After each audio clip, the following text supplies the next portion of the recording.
and welcome back to the Citizen channel. We're all staying safe and well, and we've got a What About the Others special today. It's a little tribute from me, a gentleman who sadly recently passed away as I'm recording this.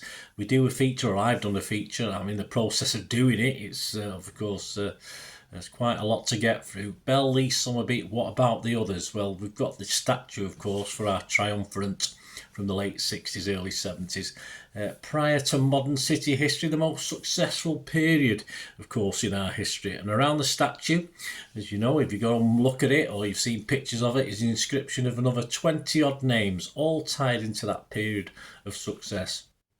And this feature looks at those names. Yes, some familiar, some very familiar, and some not so familiar. And I've been looking at players in the order of how many games he played for City. So this one's a little bit out of order because sadly this gentleman passed away. So I've bumped this guy up as a little tribute to him. I think he deserves it. Of course, he made over 250 appearances for City, so it would have been a little bit further down the line as far as this special is concerned. And yes, it's a certain Robert Kennedy, better known as Bobby Kennedy, of course, which is a name that resonates across the pond as well, but we'll talk about that later. He was born on the 23rd of June 1937, sadly passed away on the 11th of January 2025. Of course, all our thoughts and condolences with his family and friends, and rest in peace, Blue. And he was born in Motherwell. And he supported and went to the home and away game, so went all over to watch Motherwell. And he started his football career at Coltness United. And after trials with Queen of the South and Clyde, he joined Kilmarnock in 1957. While at Kilmarnock, he overcame serious illness, which kept him out for 8 months. To continue his career with Kilmarnock, he was Scottish League Division 1 and Scottish Cup runners-up in 59-60. And Division 1 and Scottish League Cup runners-up in 1960-61.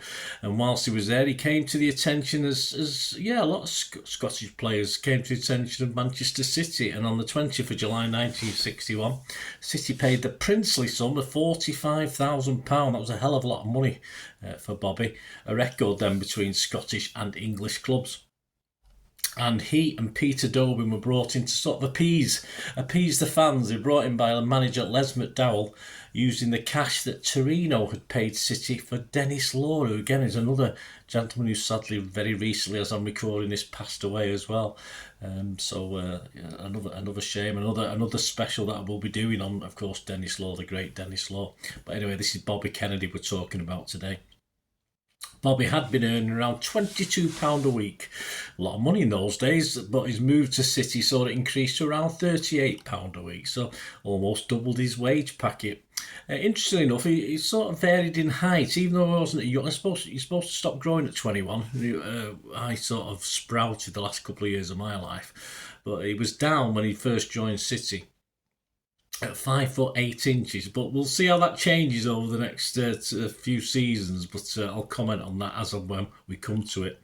He was also commended for having one of the longest throws in football. Yes, so Mr. Delap, yes, he was known for that. How many anything he created for City, I'm not too sure. We don't have those sort of stats available, unfortunately. And his footballing talent, his playing talent, was likened to Spurs and England legend Dave McAtee, very well known, of course.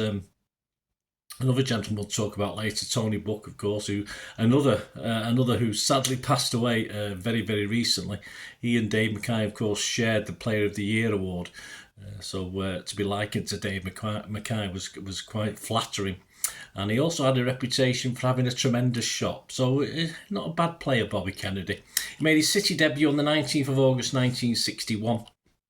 Against Leicester City, wearing the number 6 shirt, and scored in a 3-1 win. The crowd that day was 28,899. Yours truly was just a month old then. 2 years and 1 month old at that stage. So I wasn't going to games just yet. Barlow and Hayes were the other scorers in that game.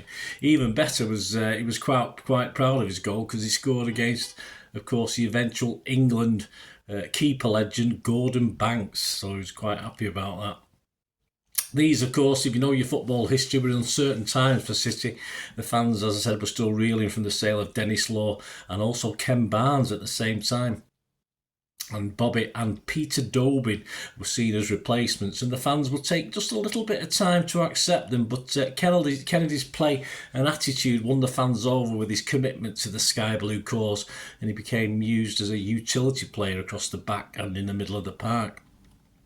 So let's go on to season 61-62. There's an image there from a bazooka chewing gum card, if you remember those, from around 1962. I don't have a precise date on that one.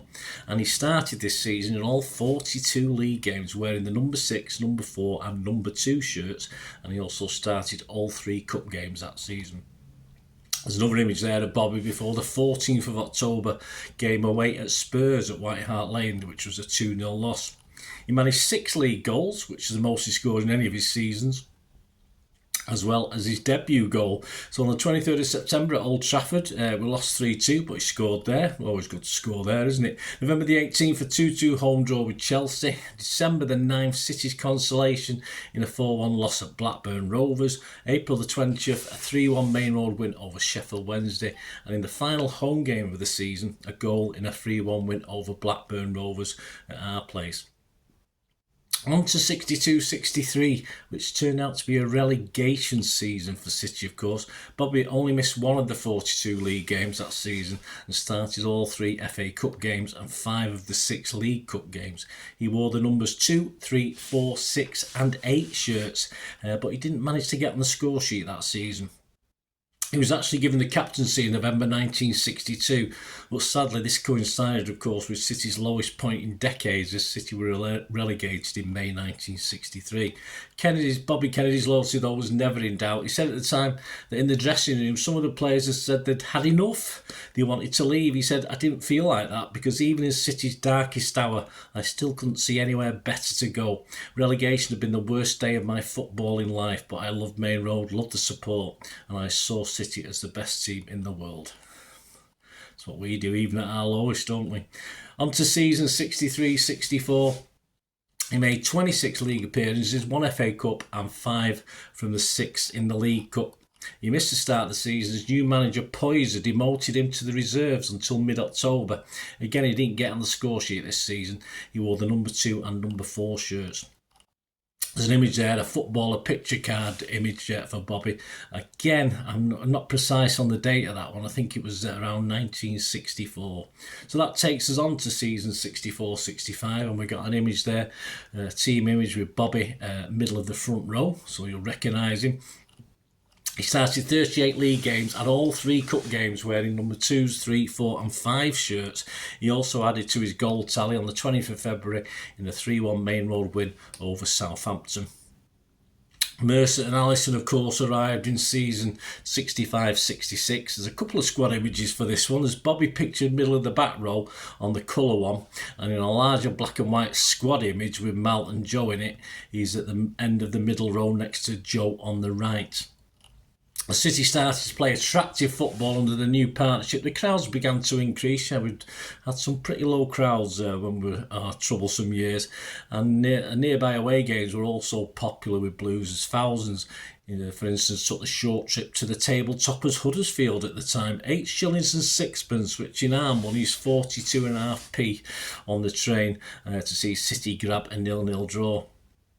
And there's an image of Bobby Kennedy in the background there, anxiously looking on as the Terriers' effort flies wide in this game. Heslop and Oakes are also in the picture. Despite Huddersfield being foremost in battling out top spot for most of the season, they would eventually only finish 4th and miss out. But, of course, City went on to lift the second division title. And he featured in 35 league games, scoring a 4-1 home win over Bolton at Main Road on April the 16th. He started all 8 FA Cup games and our 2 League Cup games, and he wore the numbers 2, 5 and 6. There you go, guys. Join me, please. We'll split this into 2 parts. Join me in part 2 as City get back into the top division and find it a little bit tough. And of course, Bobby's spot in the starting 11 comes under increasing pressure. So thank you for joining me for this part 1, this little special, this Bell Lee Summerbee What About the Others feature, a little tribute to Bobby Kennedy. Rest in peace, Blue. Let me know any memories you've got. It'd be great to hear them. It'd be wonderful if you can let me know your memories of Bobby. And, thanks for watching.